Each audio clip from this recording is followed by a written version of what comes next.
Salam, selamat pagi kepada murid-murid SMP Negeri 1, khususnya kelas 8 saat ini. Kita akan berdoa terlebih dahulu. Tuhan Yesus yang baik, kami bersyukur hari ini kami bisa ada sampai detik ini semuanya karena anugerah dan pertolongan Tuhan. Saat ini ya Bapa, kami mau merenungkan firman-Mu untuk kami belajar bersama-sama. Biarlah Roh Kudus-Mu bekerja dalam hidup kami, mengajar kami, membimbing kami sepanjang hari ini. Dalam nama Yesus Kristus kami berdoa. Amin. Pernahkah kamu mendengar atau mengetahui seorang pegawai kantor bekerja tanpa mengetahui berapa gajinya dan jaminan hidup apa saja yang akan diterimanya dalam sebulan?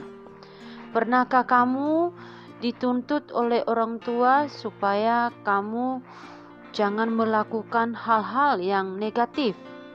Pernahkah kamu bertanya kepada orang tuamu apa alasannya mengapa mereka melarangmu untuk tidak melakukan hal itu?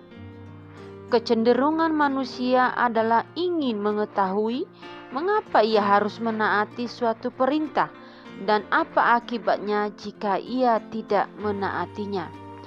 Firman Allah dengan jelas mengajarkan konsekuensi ketaatan kepada Allah dan konsekuensi ketidaktaatan manusia. Banyak orang lebih memilih untuk melanggar daripada menaati perintah Allah. Tuhan Yesus meneladankan ketaatan tanpa syarat, bahkan sampai pada puncaknya ketika Yesus bergumul dan berdoa kepada Bapa di Taman Getsemani. Yesus berdoa dengan sangat memohon kepada Allah Bapa hingga keringatnya jatuh seperti butir darah. Maka ia maju sedikit lalu sujud dan berdoa, katanya, "Ya Bapakku, jikalau sekiranya mungkin, biarlah cawan ini lalu daripadaku. Tetapi janganlah seperti yang ku kehendaki, melainkan seperti yang Engkau kehendaki."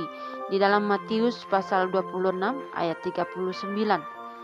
Yesus tahu persis bahwa konsekuensi ketaatannya saat itu adalah berpisah dari hadirat Allah. Dosa-dosa manusia yang ditimpakan kepadanya akan membuat Allah meninggalkannya. Allah yang Maha Kudus tidak dapat dikompromikan dengan kenajisan dosa manusia, meskipun anaknya sendiri yang sedang menanggungnya. Keterpisahan ini akan sangat menyiksa bagi Yesus. Masuk ke dalam maut berarti terkena kutuk yang berat itu.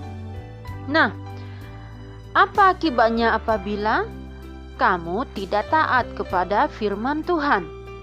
Coba dicatat dulu ya. Soalnya apa akibatnya jikalau kamu tidak taat kepada firman Tuhan? Yang kedua, Tuhan Yesus memberikan contoh dan teladan bagi kita semua. Ketaatan Yesus membawa keselamatan. Di atas kayu salib, Tuhan Yesus tetap taat sampai Dia mati di kayu salib. Dan di dalam penyalibannya ada 7 perkataannya. Salah satunya Tuhan Yesus berkata, "Sudah selesai." Ini adalah perkataan Yesus yang terakhir pada saat tergantung di kayu salib.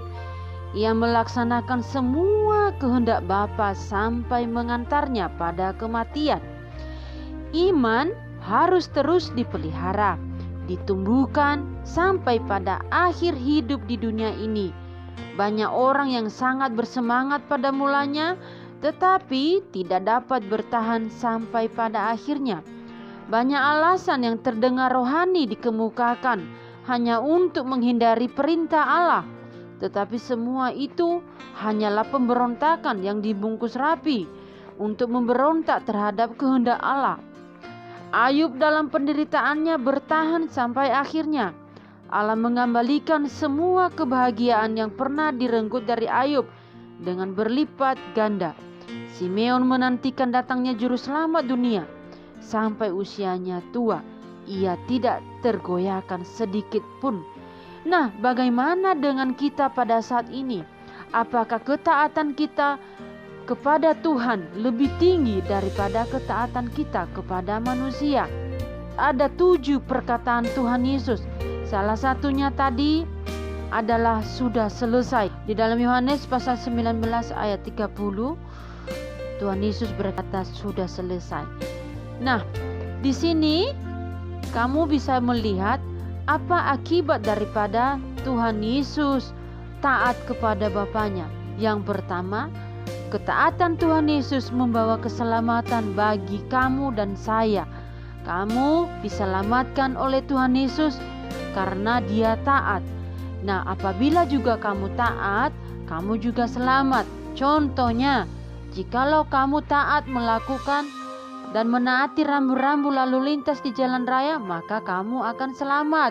Tetapi jikalau kamu tidak taat, maka kamu akan ditabrak oleh mobil ataupun sepeda motor dan terjadilah kecelakaan besar-besaran. Nah, firman Tuhan pada hari ini mengingatkan kita bahwa kita hidup harus taat di hadapan Tuhan. Mengingat pengorbanan Yesus begitu besar kepada kita, maka saatnya juga kamu harus taat menjadi anak-anak Tuhan yang bisa diandalkan. Teladan dalam sikap, unggul dalam prestasi. Ada beberapa pertanyaan yang sudah tadi saya sampaikan. Apa wujud ketaatanmu kepada Tuhan? Apa akibatnya jikalau kamu tidak taat?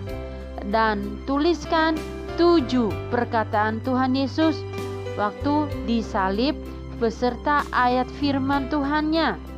Ya. Contohnya sudah selesai di dalam Yohanes pasal 19 ayat 30. Tuhan Yesus memberkati.